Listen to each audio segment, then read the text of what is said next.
640, The Fan. Talkin' money.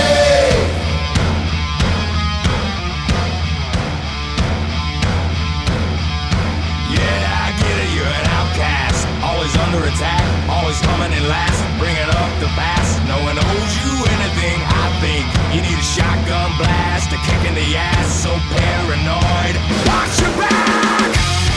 Let's get back to action with Talkin' Money and your host, Jeff Tarbell. Right. We are back on the road. They wouldn't let us back in the studio. For some reason, my key wouldn't work this week. I'm sure this is just an error. Might have been Colin. Probably Colin. It was Colin kept the key. So I don't know. Christopher Lott was giving me the finger in the window. I'm not sure if that meant you're number one or just go somewhere else. So we decided to end up in West Sacramento instead. We are at 621 Myrtle Avenue. Yes. West Sacramento, kind of tucked up against the river. They're going to do a little open house out here today with Dan and Tish Abraham, the Abraham team out of Keller Williams. So that open house will be they probably let you come in now if you wanted to. Bring us some food. Our cookie lady's not out here. That's going to be a bummer. know. My blood sugar is going to drop dramatically here by the second half of the show. We'll be laying on the ground here, texting in our questions. We did get a winner to our quiz question, and it shocks me how many people know this because either there's a lot of people back from this area or not. But what was the winning answer there? The winning answer was Yes. the White Sox. Chicago White Sox. Chicago White Sox, yes. Hawk Harrelson, is that his name? Hawk or Hank? Ken. Everybody Call him Hank, yeah. Oh, everybody call him the Hawk. Hank, Okay. Yeah, the Hawk. So he was the worst. How many references did he make in one? 104 biased comments. Okay. Now who was? We have Dwayne Culper and Mike Kruko from the Giants have one. Okay, so they were near the bottom of the list. Were there any zeros? Like just total zeros? Like nobody even mentioned their? Yes. Okay. You got the Blue Jays, the Yankees, Red Sox, Dodgers, and the Mets. Really? So the New York teams don't even? That's interesting. Would have thought they would have been bigger homers. Okay, so give me the top five. You got the White Sox, Indians, okay, Pirates, Astros, and the Marlins. Those are your top five homers for their announcers. Okay, so your little baseball talk for you as we start into the playoffs today. I think the Giants are at home tonight, so that'll be a good game to watch if you're not going down there. Did you see, was it today's paper? They're expecting something in the neighborhood of 1 million extra people in the Bay Area this weekend. And the Bay Area is already crowded to begin with. 1 million extra people. So you've got the Niners, the Giants, you have the America's Cup, and there was one other like music festival going on, all in the same weekend. Wow. So unless you own your own heliocopter, I would not be driving, or boat. You could take a boat into McCovey Cove. Now that would be fun. But other than that, I wouldn't. Don't hit one of the sailboats. It'd be embarrassing if you're on TV because you wrecked the America's Cup. Well, my boat would bounce right off with your fisherman boat. Because you blow it up with your Oh, your little rafty boat? Rowboat, rafty boat. Oh, Yeah. I'll get you a little engine for that thing. We'll get that thing going. Hey, I have a lot of little real estate stuff today too. We're going to talk some real estate here in the second half. I did note an interesting conversation this week. I don't know if you caught the presidential debate, good, bad, or indifferent, whether you like one side or the other side. That's up to you. It was an interesting debate. I always like the debates from one standpoint only, and I'm not sure I'm a person who picks who wins or who loses, because it doesn't matter if you win every debate and you don't get voted in, you lost. So it doesn't really matter to me which one you do. But I do love the fact that when you have to sit in front of somebody with whatever's in your brain or whatever notes you have to yourself, there's nobody else speaking for you. There's nothing written for you. It's one-on-one. I told my wife the other day, the only reason I get into politics is I just want to do the debates only. But I don't really actually want to do anything beyond it. I just want to sit in front and argue with you in front of you. And when the debate's over, we go have a couple beers, and then we'll come back and debate again. I don't actually want to do the job, but the debating part looks fun. But I love that part of it. I think that's awesome. No holds barred. Just so this comes out this week, and this is interesting because after the debate, the biggest fracas, if you will, on Friday was, what is the unemployment rate in our country? And there is some, if not a lot, of discrepancy about what it is. It was earlier in the week reported somewhere in the 8.1 range, and by Friday it was reported at 7.8%. And that would make it lower than when the president came into office, which some people say is awfully coincidental. And other people will say that people are getting back to work. I say this, it's all a bunch of crap.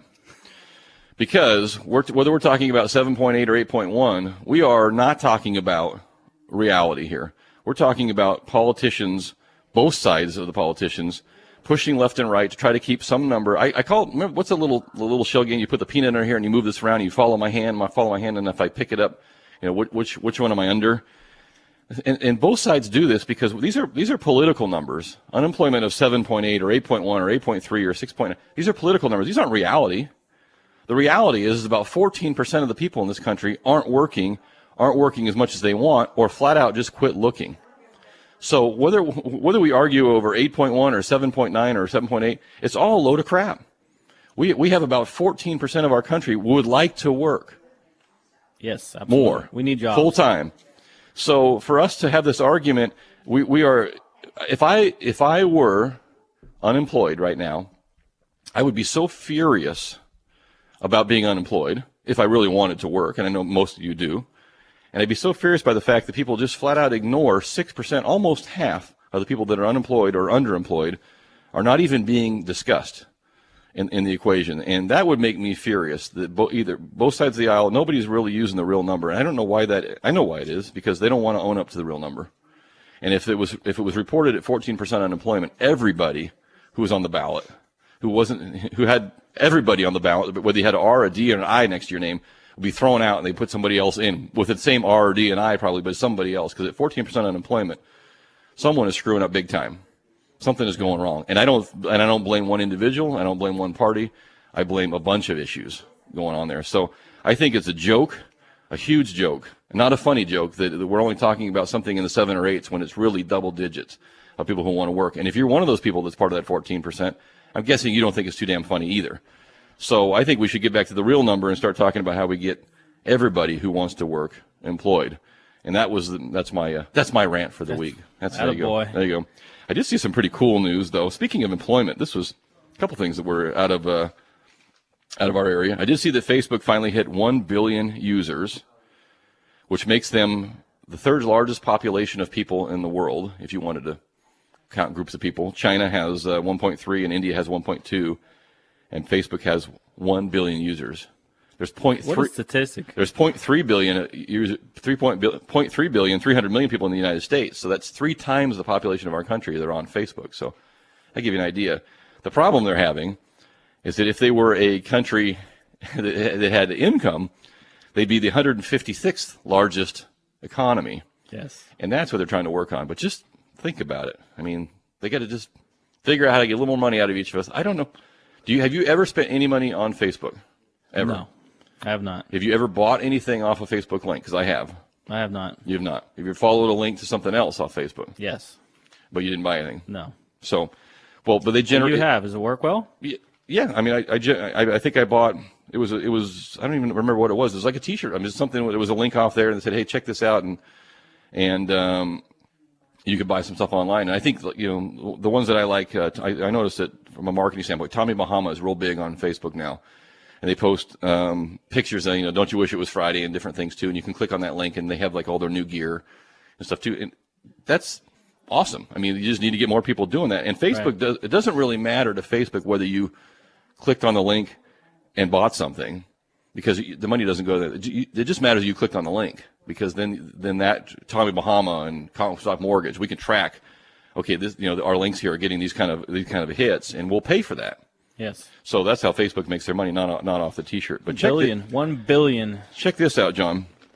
If you were going to be looking for a job, then everybody says you got to leave California. You got to leave California because all the jobs are leaving California, and there's some truth to that. But let's look at the jobs that are leaving. Let's look at who's coming here. The top 50 startup companies in the world for last year, 2011. And the number one was a company called GenBand, and they do voice over internet protocol, so voice over technology. They're out of Frisco, Texas. They were number one. 37 of the top 50 were where? Silicon Valley. They were California, and with the exception of a couple that were in L.A. How many? 37 of 50. Wow. Were in the state of California, and out of the top 10, 8 of them were in the Silicon Valley. Redwood City, Mountain View, Laguna Hills, that's down south, San Jose, San Francisco, Santa Clara, Thousand Oaks, West Hollywood, San Mateo. You name it. So if you're going to be looking for work, and we're looking for employers to come up. Now, of course, if you're a startup company, you're maybe hiring, maybe you're not even hiring anybody, just a few bucks. But these are companies, now certainly out of the top 50, probably 2/3 of them will not make it, right? I mean, that's how business is.